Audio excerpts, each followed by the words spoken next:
Hi friends, तो आज हम बात कर रहे हैं कोविड-19 के बारे में। जैसा कि आप सब जानते हैं, कोविड-19 हमारी नहीं पूरे के पूरे वर्ल्ड की एक सबसे बड़ी समस्या है।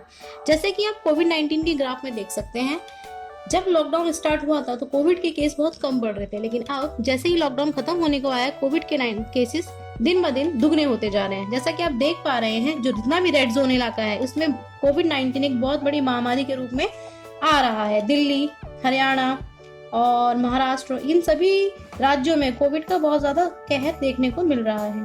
आप सभी को पता होना चाहिए, कोविड-19 का इलाज जैसे कि संभव नहीं है, तो ऐसे में आप क्या करेंगे? यदि आप कोविड-19 के शिकार हो जाते हैं तो आपके पास कोई वैक्सीन नहीं है जिससे कि आपका बचाव हो सके, और वैक्सीन बनना इस साल तो लगभग नामुमकिन है। तो ऐसे में आप क्या कर सकते हैं? मान लीजिए अगर आपको कोरोना हो जाता है एक चांस के बाद, तो आप उसका टेस्ट कराने के लिए जाएंगे। आप सभी को पता होना चाहिए कि कोरोना में कोई ब्लड टेस्ट नहीं होता है, इसमें आपका थ्रोट टेस्ट होता है। तो ऐसे में आप क्या करेंगे? आपको पता है हमारे केजरीवाल जी अभी हाल ही में उनका टेस्ट नेगेटिव आया है और उन्होंने टेस्ट करवा लिया है, लेकिन अगर आप एक आम आदमी है और आप टेस्ट कराने के लिए चाहते हैं तो आप कहाँ जाएंगे? कैसे करवाएंगे आप अपना टेस्ट? क्या प्रोसीजर होता है? आपको ये सब पता होना बहुत जरूरी है। जैसे दिल्ली में अगर कोरोना वायरस की स्टेज देखें तो हम देख पाएंगे कि ज्यादातर लोगों को सरकार ने अपने घरों में ही क्वारंटाइन रहने के लिए कहा गया है, क्योंकि हॉस्पिटल में बिल्कुल भी स्पेस नहीं है। तो यदि आपको कोरोना हो जाता है तो आपको आपके घर में ही क्वारंटाइन किया जाएगा, क्योंकि हॉस्पिटल में स्पेस नहीं है।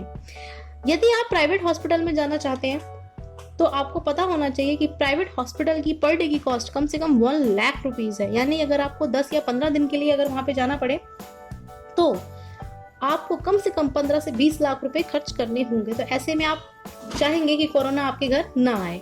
वहीं अगर हम सरकारी हॉस्पिटल्स की बात करें तो पहले तो आपको एडमिट करेंगे ही नहीं, क्योंकि वहां पे ज्यादातर केसेस में बेड अवेलेबल नहीं होते। ऐसी सिचुएशन में आप क्या कर सकते हैं? तो सबसे अच्छा तरीका यही है कि आप अपने आप को कोरोना से बचाएं, क्योंकि कोरोना होने के बाद कोई भी सिचुएशन ऐसी नहीं है जो आपके फेवर में हो। तो आप कैसे बचा सकते हैं अपने आप को? सबसे पहले तो आप बाहर की चीजों को खाना बंद कर दें। लॉकडाउन खुलने के बाद मुझे पता है आप सब लोग रेस्टोरेंट, मॉल्स, मार्केट एंड बहुत सारे जगह जाना चाहेंगे कि चलो अब चीजें खुल गई हैं। तो आप ध्यान रखें, सरकार ने ये सब चीजें इसलिए खोली हैं ताकि सरकार अपनी जो इकोनॉमी है उसे आगे बढ़ा सके, लेकिन आपको अपनी सेहत की देखभाल करनी है। तो बाहर का कोई भी खाना नहीं खाना है, चाहे ऑयली फूड हो, चाहे ड्रिंक्स हो, चाहे कुछ भी हो। ऐसा नहीं कि इन सब चीजों में कोरोना पाया जाएगा। एक्चुअल में ये सब चीजें आपकी इम्यून सिस्टम को कमजोर करती हैं। तो आपको क्या करना है? अब आपको अपने आप को भगवान भरोसे भी नहीं छोड़ना है कि आप सोचे कि बस भगवान भरोसे अपने आप को छोड़ दिया हो गया। आप मास्क लगाएं, ग्लव्स पहने और मार्केट में जाएं, ये भी सोचते हैं तो बहुत गलत है, क्योंकि मार्केट की सिचुएशन आप देख ही रहे हैं कि मार्केट में कितनी ज्यादा भीड़ पाई जाती है। ऐसे में अगर एक भी पेशेंट आपके बीच आया तो लगभग पूरी मार्केट उस वायरस का शिकार हो जाएगी। अगर आप मॉल्स में जाते हैं तो मॉल्स में भी आप किसी भी सरफेस को टच करेंगे या किसी भी चीज को टच करेंगे, किसी प्रोडक्ट को टच करेंगे, अगर उससे पहले किसी पेशेंट ने उसे टच कर रखा है तो ऑब्वियस सी बात है आपको कोरोना होना संभव है। मैं जानती हूँ बहुत डिफिकल्ट है कि आप सारी गाइडलाइंस को फॉलो करें एवरी टाइम, तो ये नामुमकिन है। लेकिन जब आप इस चीज को इस तरीके से सोचेंगे कि ये आपकी लाइफ का सवाल है, आपके बच्चों की लाइफ का सवाल है, आपके पेरेंट्स की लाइफ का सवाल है, आपकी पूरी फैमिली की लाइफ का सवाल है, तो आई थिंक ये सारी की सारी गाइडलाइंस फॉलो करना आपके लिए बिल्कुल भी मुश्किल नहीं होगा। तो कोरोना का इलाज है सिर्फ प्रिवेंशन, यानी आप किस तरीके से अपने आप को उससे बचा सकते हैं।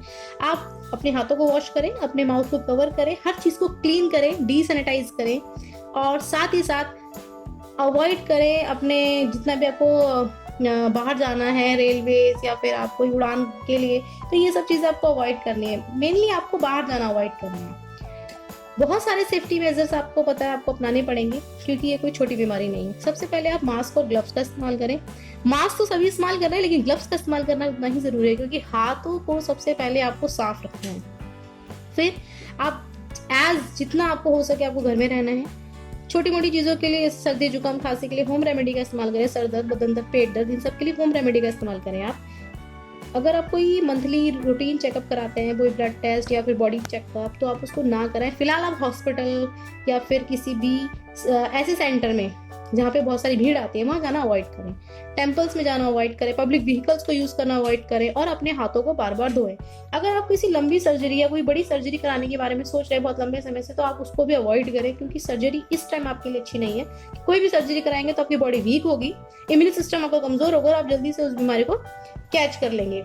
जैसा कि आप सब जानते हैं, हम अपने इम्यून सिस्टम को कैसे स्ट्रॉन्ग कर सकते हैं। इम्यून सिस्टम को स्ट्रॉन्ग करने के लिए आपको सबसे पहले डेली सुबह उठकर 1 ग्लास गर्म पानी पीना चाहिए, एक्सरसाइज करनी चाहिए, एरोबिक, जुम्बा, सालसा, कथक, कुछ भी जो भी आप चाहें। आपको कम से कम 2 टाइम बाथ लेना चाहिए, यानी नहाना चाहिए, और हमेशा हैप्पी रहना चाहिए। अगर आप ये सब कुछ करेंगे तो आप अपने आप को कोरोना वायरस से बचा पाएंगे।